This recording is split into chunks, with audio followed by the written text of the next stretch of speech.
और जिन साथियों का नाम इस सूची में नहीं है, चाहे इधर हमारे मंच की तरफ बैठे हों और चाहे सामने बैठे हों, हमारे कोऑर्डिनेटरगण, जिला कमेटी के बाम से बीबीएफ बहुजन समाज पार्टी के लोग, विधानसभा के बीबीएफ बाम से बहुजन समाज के लोग, सेक्टर कमेटी के सभी पदाधिकारी, बूथ कमेटी के सभी पदाधिकारियों, उपस्थित तमाम ऐसे साथी जो बिना पद के भी लगातार इस मूवमेंट में काम करते रहते हैं, तमाम सीनियर सम्मानित साथियों, इधर जो हमारी बहनें बैठी हैं और उपस्थित सभी सम्मानित साथियों का मैं अपनी तरफ से बहुत बहुत हार्दिक स्वागत अभिनंदन करता हूं। सम्मानित साथियों, आज जो ये बैठक हो रही है, ये सेक्टर बूथ कमेटी की समीक्षा बैठक है, जिसमें जो इस सेक्टर और बूथ की कमेटी की समीक्षा की गई, इसमें लगभग पूरी उपस्थिति मौजूद थी।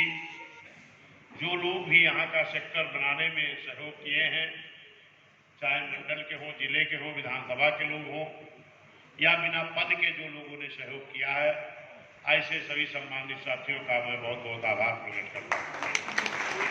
सम्मानित साथियों, सबसे पहले मैं अपने बूथ और सेक्टर के पदाधिकारियों से 2 मिनट बात करूंगा।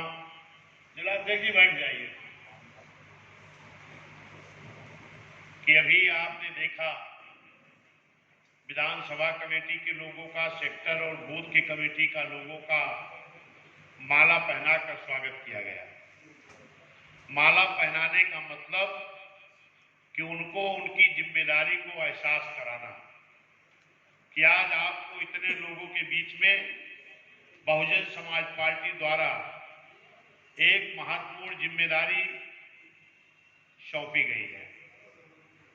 जिम्मेदारी क्या है कि हमारे जो सेक्टर के अध्यक्ष महासचिव हैं, ये तो पूरे सेक्टर के लोगों को देखेंगे और जो सेक्टर में सचिव हैं, वो सचिव आवलिक किसी न किसी बूथ के प्रभारी हैं और उनके साथ हर बूथ पर एक बूथ अध्यक्ष, एक बूथ उपाध्यक्ष और 3 संगठन सचिव हैं, यानी 5 लोग बूथ के पदाधिकारी और 1 सेक्टर सचिव, यानी 6 पदाधिकारी थे। ये 6 पदाधिकारी के लोगों को माला पहना के जो स्वागत किया गया, आज उनको ये जिम्मेदारी सौंपी गई है कि आप 6 लोगों को मात्र एक बूथ की जिम्मेदारी दी गई है। अब वो बूथ कैसे जीतेगा, इसके लिए आपको चिंता और चिंतन करनी चाहिए। मैं आपको ये जिम्मेदारी दे के आज चाह रहा हूं कि अगर आपके बूथ पर 1000 वोट है और उसमें अगर 800 वोट पड़ता है, तो कम से कम 500-600 वोट हाथी को मिलना चाहिए। ये आपके ऊपर जिम्मेदारी है। चाहे वो नगर पालिका हो, नगर पंचायत हो, वार्ड हो, पार्षद का हो, और चाहे आने वाली लोकसभा हो, चाहे उसके बाद आने वाली विधानसभा हो। और इसके लिए आपको करना क्या चाहिए, मेरे बूथ कमेटी के लोगों, जिला अध्यक्ष जी आपके हो सकता है वोटर लिस्ट बंटवा दिए हो, नहीं तो आपको बंटवा देंगे। कि अगर मेरे 6 लोग और गांव के कुछ और बिना पद के भी सीनियर लोगों को साथ लेकर के अपनी वोटर लिस्ट को ये चेक करें कि मेरे वोटर लिस्ट में ये जो 1000 वोट है, कहीं 1000, कहीं 900, कहीं 1200, एक बूथ पर ऐसे वोट होता है। अगर 1000 वोट है तो ये है किनका किनका, और जिनका वोट है इसमें कौन से ऐसे लोग हैं जो हाथी वोट देते हैं और कौन से ऐसे लोग हैं जो हाथी वोट नहीं देते। जो नहीं देते हैं उनके घरों में जाकर के आपको बैठ के बात करनी है, क्योंकि बीएसपी ही एक ऐसी पार्टी है और नेता मान्य बहन जी हैं कि जिन्होंने अपनी हुकूमत में, अपनी सरकार में सभी जाति धर्म समाज के लिए बड़ा काम करने का काम किया है। और अगर हम जाकर के उनके घरों में बैठकर समझाने का काम करेंगे, जोड़ने का काम करेंगे, तो निश्चित है कि हमें वो बूथ जीतने लगने से कोई रोक नहीं पाएगा। और हम जितने लोग भी मंच पर हैं, हम सहित सभी लोग बूथ वाले दिन हम लोग भी अपने अपने बूथ के अलावा कहीं नहीं जा पाएंगे। और अगर हर बूथ पर मेरी कमेटी मजबूत हो जाए और ये बूथ के लोग जिम्मेदारी से अपनी जिम्मेदारी निभा लें तो कोई भी चुनाव हम हार नहीं सकते। साथियों, इसी जिम्मेदारी के साथ आपको जिम्मेदारी निभानी है। साथियों, डॉक्टर B.R. अम्बेडकर साहब ने इस देश का संविधान बहुत अच्छा बनाया और संविधान बना करके डॉक्टर B.R. अम्बेडकर साहब ने ये कहा कि इस देश का संविधान तो हमने बहुत अच्छा बनाया है, लेकिन यदि इसको लागू करने वाले लोग, इस देश के हुकूमत करने वाले लोग अगर नियत साफ करके निष्ठा से नहीं लागू करेंगे तो ये अच्छा संविधान भी अच्छा काम नहीं कर पाएगा। उस संविधान में 3 ऐसी धाराएं रही हैं जो अकेले डॉक्टर B.R. अम्बेडकर साहब को लड़ना पड़ा। जितने लोग उस संविधान सभा की कमेटी में थे, वो कुछ ऐसी धाराएं बाबा साहब ने संविधान में लिखा कि जिनका उस कमेटी के लोग भी विरोध कर रहे थे। जैसे इस देश में महिलाओं को, बहनों को, बेटियों को पढ़ने लिखने का अधिकार नहीं था, स्वाभिमान की जिंदगी जीने का मौका नहीं मिलता था, चाहे वो जिस समाज की महिलाएं। अगर हमारी बेटियों को, बहनों को, महिलाओं को पढ़ने लिखने का अधिकार मिला तो डॉक्टर B.R. अम्बेडकर साहब के संविधान की बदौलत मिला। साथियों, दूसरी चीज वोट का अधिकार। इस देश में जितने लोग भी उस कमेटी में थे वो चाहते थे कि सबको वोट का अधिकार ना दिया जाए। वोट का अधिकार किसको दिया जाए? जो स्नातक शिक्षा ग्रहण किए हो। वोट का अधिकार उसको दिया जाए जो बड़ी लगान जमा करते हो। वोट का अधिकार उसको दिया जाए जो बड़े काश्तकार हो।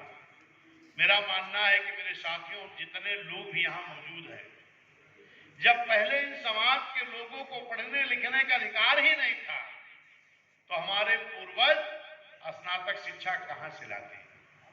यानी अगर बाबा साहब आपके लिए लड़ाई नहीं लड़ते तो आपको वोट देने का अधिकार नहीं मिला होता। अगर आज इस देश में सब समाज के लोगों को वोट देने का अधिकार मिला तो डॉक्टर B.R. अम्बेडकर साहब की बदौलत। तीसरी चीज आरक्षण।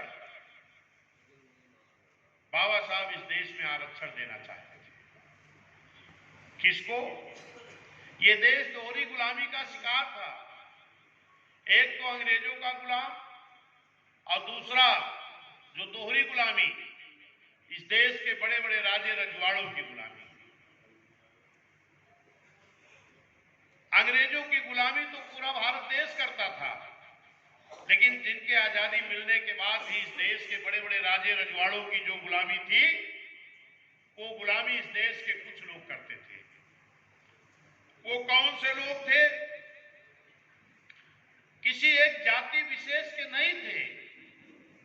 जो लोग भी राजनीतिक, सामाजिक, आर्थिक, हर तरह से सामाजिक रूप से पिछड़े थे, वही लोग वो दोहरी गुलामी के शिकार बनाए जाते थे। Doctor B.R. अम्बेडकर साहब ने बड़ा अथक प्रयास करके, बड़ी मेहनत करके एक साइमन कमीशन इस देश में मंगाने का काम किया कि साइमन कमीशन आएगा, सर्वे करेगा और जितने लोग आर्थिक, सामाजिक, राजनीतिक, शैक्षिक रूप से कमजोर हैं, इनको आरक्षण देने का काम किया जाएगा। लेकिन साथियों, जब इस देश में साइमन कमीशन बाबा साहब के बदौलत आया तो जो आपके दुश्मन थे, जो आपको आरक्षण नहीं देना चाहते थे, ऐसे लोग उस साइमन कमीशन का विरोध कर रहे थे। साइमन कमीशन वापस जाओ के नारे लगा रहे थे। मेरे साथियों, लेकिन धन्य है डॉक्टर B.R. अम्बेडकर साहब, जिन्होंने अथक प्रयास करके, मेहनत करके उस साइमन कमीशन को इस देश में लाने का काम किया।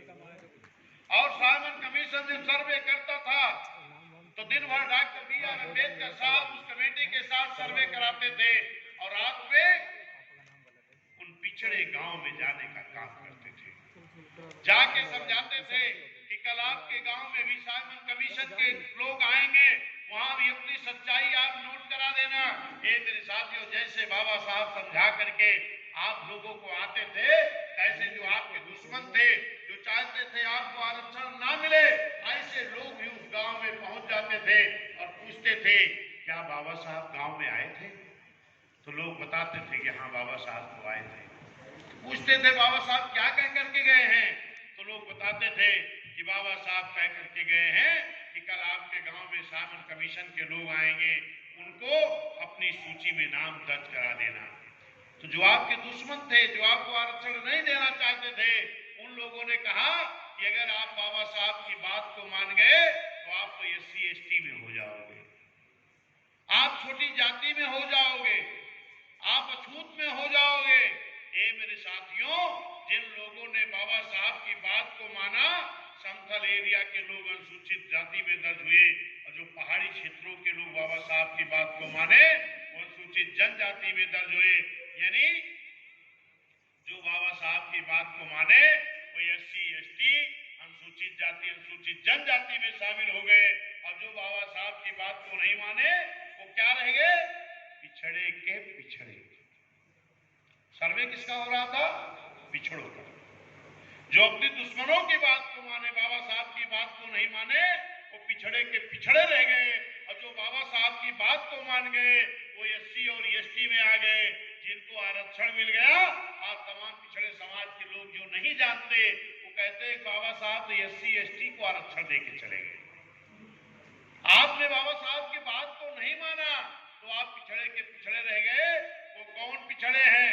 कश्यप, बिंद, मल्लाह, निषाद, पाल, बघेल, गुजर, शाक, सैनी, प्रजापति, नाई, बढ़ई, लोहार, विश्वकर्मा, यादव, कुर्मी, काछी, कटियार, सचान, यानी जो बैकवर्ड में आते हैं। इन्होंने बाबा साहब की बात को नहीं माना, अपने दुश्मनों की बात को मान लिया, इसलिए पिछड़े के पिछड़े रह गए।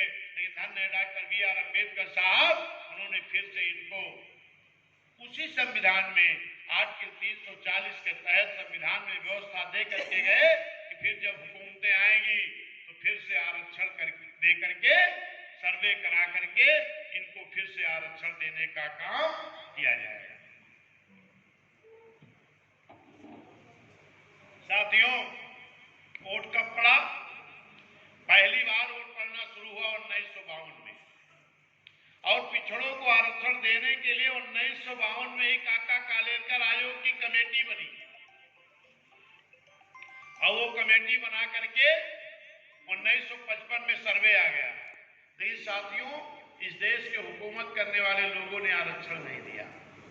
77 में एक बार दबी जुबान से जब आरक्षण देने की बात भी सामने आई तो माननीय प्रधानमंत्री जी जो थे उन्होंने जानते हो क्या कहा कि ये रिपोर्ट तो पुरानी हो गई। अब आप बताइए कि जब रिपोर्ट पुरानी हो गई इसका जिम्मेदार कौन था? अगर सर्वे रिपोर्ट आ गई और आरक्षण फिर भी आपको नहीं दिया गया, इसका जिम्मेदार कौन था? जो इस देश की हुकूमत करने वाले लोग थे वही जिम्मेदार थे। आपका आरक्षण कब मिला? 77 में जब रिपोर्ट पुरानी बता दी गई तो फिर से एक आयोग बना जिसका नाम मंडल कमीशन रहा, जिसकी रिपोर्ट भी 78 में आ गई, फिर भी आपको आरक्षण नहीं मिला। आपको आरक्षण मिला 90 में मिला। रिपोर्ट कब आई थी? 55 में, 1955 में। रिपोर्ट कब मिली? 90 में। 1955 से 90 तक कितनी साल बीत गया? लगभग 35 साल। हे मेरे बैकवर्ड OBC समाज के लोगों, 35 साल तक तुम्हारा हक इस देश के हुकूमत करने वाले लोगों ने छीना और आप वोट देके उनकी हुकूमत को बनाते रहे। आपको पहचान नहीं है कि हमारा हितैषी कौन है और हमारा दुश्मन कौन है। आरक्षण मिला कब आपको? 90 में। कैसे मिला, क्यों मिला? क्योंकि 89 में बहुजन समाज पार्टी के पहली बार 3 सांसद जीत करके आए। बिजनौर से बहन कुमारी मायावती जी, हरभजन सिंह लाखा जी पंजाब से, रामकृष्ण यादव जी आजमगढ़ से। तब माननीय कांसी राम साहब ने कहा कि अब तो हमारे पास पार्लियामेंट में भी सदस्य हो गए हैं, आप लोग पार्लियामेंट तब तक नहीं चलने देंगे। माननीय बहन जी से माननीय साहब ने कहा कि पार्लियामेंट तब तक नहीं चलनी चाहिए जब तक पिछड़ों का मंडल कमीशन लागू करा करके आरक्षण नहीं दे दिया जाता। और माननीय साहब खुद ओट क्लब बोर्ड पर रैली करना शुरू किए, धरना प्रदर्शन शुरू किए और पूरे बहुजन समाज के लोगों को माननीय साहब ने कहा कि जाओ तहसील मुख्यालय पर, जिला मुख्यालय पर, ब्लॉक मुख्यालय पर धरना शुरू करो और नारा यही लगाना कि मंडल कमीशन लागू करो वरना कुर्सी खाली करो। ये नारे जब लगाना शुरू हुआ, ये मेरे साथियों 35 साल बाद, क्या इसके पहले और लोग पार्लियामेंट नहीं गए थे? किसके पहले और लोग नेता नहीं थे?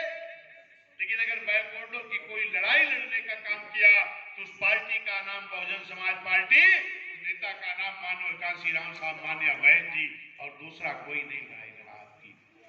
साथियों, उस वक्त प्रधानमंत्री माननीय बीपी सिंह जी रहे, उप प्रधानमंत्री चौधरी देवीलाल जी रहे। चौधरी देवीलाल जी ने माननीय कांशीराम साहब से कहा कि बहुत बहुत धन्यवाद कि आप तो पैदा हुए शेड्यूल कास्ट में, लेकिन लड़ाई पिछड़ों की लड़ रहे हो। तब माननीय साहब ने कहा मैं लड़ाई इसलिए लड़ रहा हूं कि बाबा साहब ने बड़ी मेहनत से संविधान में आर्टिकल 340 के तहत व्यवस्था देके गए हैं, लेकिन इस देश के हुकूमत करने वाले लोग नियत साफ करके संविधान को लागू नहीं कर रहे हैं, इसलिए 35 साल रिपोर्ट आने के बाद भी आरक्षण आपको नहीं दिया गया। और जब इस बात